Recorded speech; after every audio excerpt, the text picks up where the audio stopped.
มันคือพลังบางอย่างที่เหมือนกับเจ้าลูกเต่านั่นโดนมา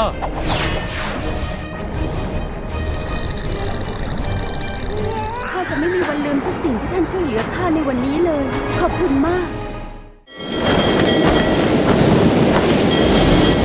อาณาจักรสิงโตต้องอยู่ภายใต้พายุที่โหมกระหน่ำฝนตกอย่างหนักจนไม่เห็นเส้นขอบฟ้า ระดับน้ำทะเลก็เพิ่มขึ้นอย่างรวดเร็ว ประชากรตกอยู่ด้วยความหวาดกลัวและทยอยกันอพยพออกจากเมือง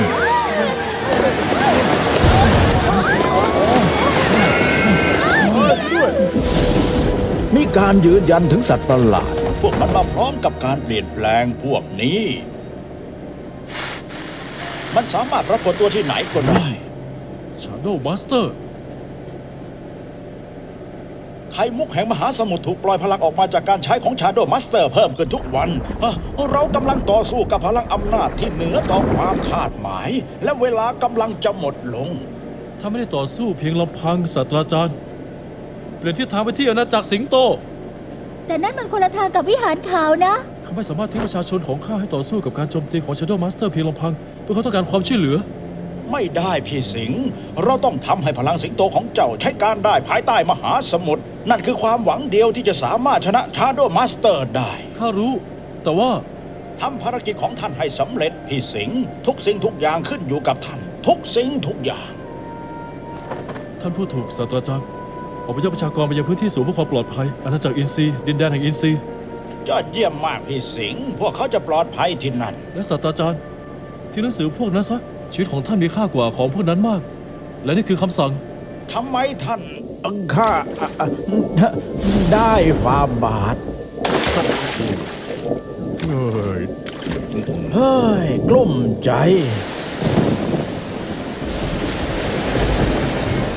ฮ่าฮ่าฮ่าว่าไงพี่สิงห์มีอะไรที่ข้าช่วยได้ ข้าแค่สงสัยว่าเราใกล้จะถึงวิหารขาวหรือยังอะ ใช่เราใกล้แล้วละ่ะข้าขอแนะนำให้ท่านผ่อนคลายลงบ้าง หายใจยืดเส้น มันจะยากกว่าที่เคยเป็น2 เท่าเชื่อข้าเถอะ ข้าอยากจะถามท่านเกี่ยวกับวิหารขาวเขาต้องมาเชิญกับอะไรกันแน่ โอ้โอ้โอ้ฮือโอ้ฮือฮือโอ้ เมกัสได้โปรดเถอะ ก็ได้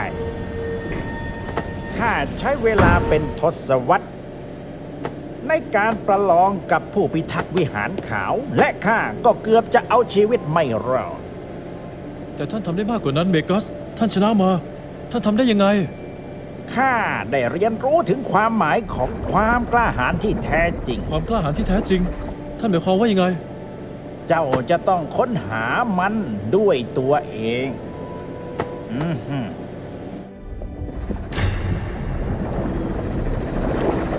เรือซีฟินิกซ์และเคน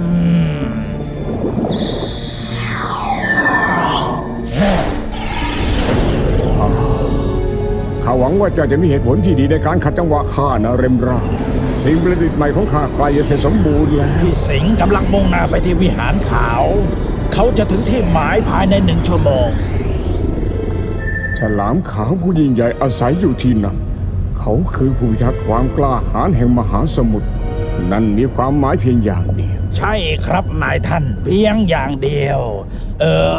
อย่างเดียวนั่นคืออะไรนายท่าน เจ้าโง่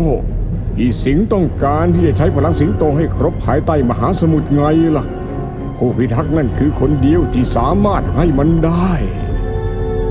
แต่นั่นจะไม่เกิดขึ้นหรอกจงตื่นขึ้นข้ารับใช้ของข้า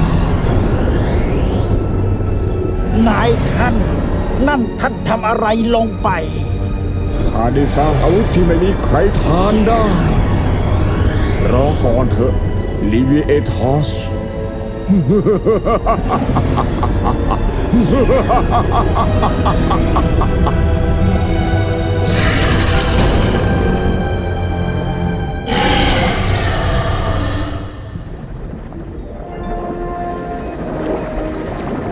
ข้าว่าเรามา ถึงแล้ว บ้านของฉลามขาวผู้ยิ่งใหญ่ ว้าว ว้าว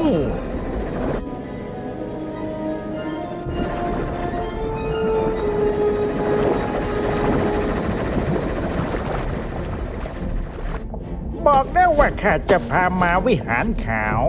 โอเค งั้นโชคดีนะ เดี๋ยวเบกัสถ้าไม่ไปกับเราเหรอ เราต้องการท่านนะเมกัส ไม่มีใครรู้ว่าอะไรอยู่ข้างหน้าเรา ข้าต่อสู้มานานหลายทศวรรษแล้ว ตอนนี้น่ะ มันเป็นเวลาของพี่สิงห์แล้วล่ะสำหรับข้า เวลาเงียบ เมกัส ปลุกข้าด้วยนะ ตอนเจ้าได้พลังมาแล้วพี่สิงห์ แน่นอนเบกัสข้าหวังว่าเราจะพวกตามข้ามา ด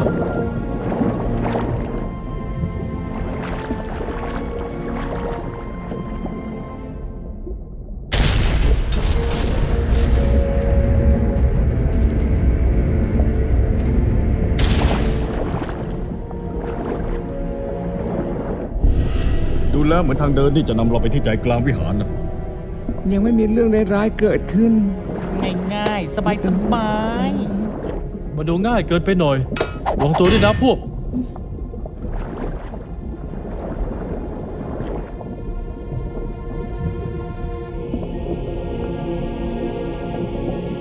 จะสามารถอ่านมันได้ไหมเคน จงอ่านกวีนี้อย่างตั้งใจ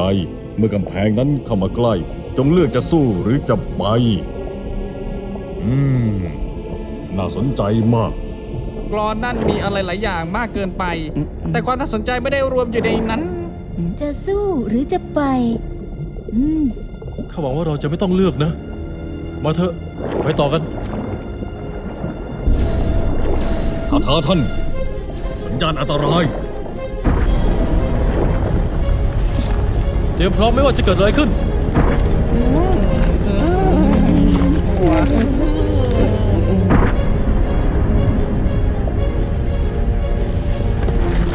ตอนนี้ทุกสิ่งเกิดขึ้น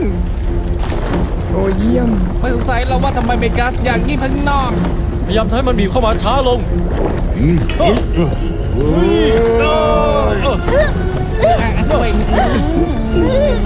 ออกจากที่นี่อาจจะอยู่ในกวีบทนั้น จงอ่านกวีนี้อย่างตั้งใจ เมื่อกำแพงนั้นเข้ามาใกล้ จงเลือกจะสู้หรือจะไป แล้วเข้าพวกช่วยกันคิด เราไม่มีทางจะสู้กับกำแพงพวกนี้ได้ พวกเราลองกันหมดแล้วนี่ ถ้าอย่างนั้นคงต้องเป็นไป ความที่เข้าท่าแต่ผิดทางดูนั่นเดี๋ยวเราต้องไปต่อ มันต้องมีทางสิ มาเถอะ ไปสิไป เฮ้ยย่าย่า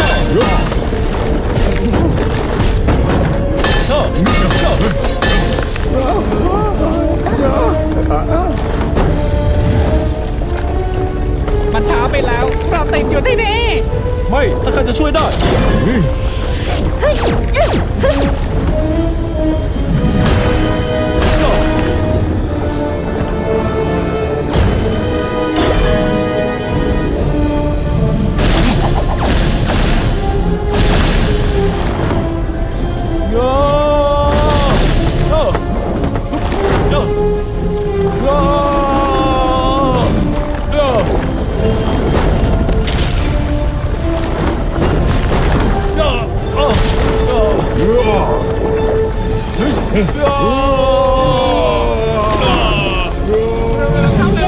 เราจะไม่ทัน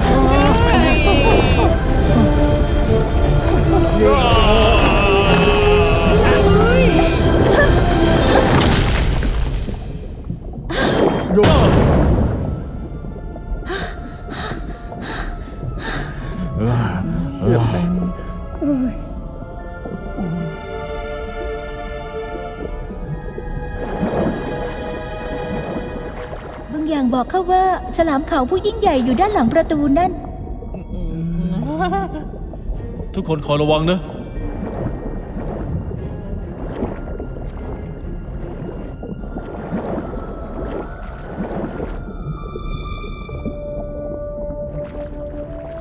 นะบางทีพวกเขาอาจจะรู้นะ ขอโทษนะ พวกเจ้า เดี๋ยวรูปปั้นนี่มีชีวิตเนอะ อ๋อเฮ้ยย่าย่าย่า เฮ้ย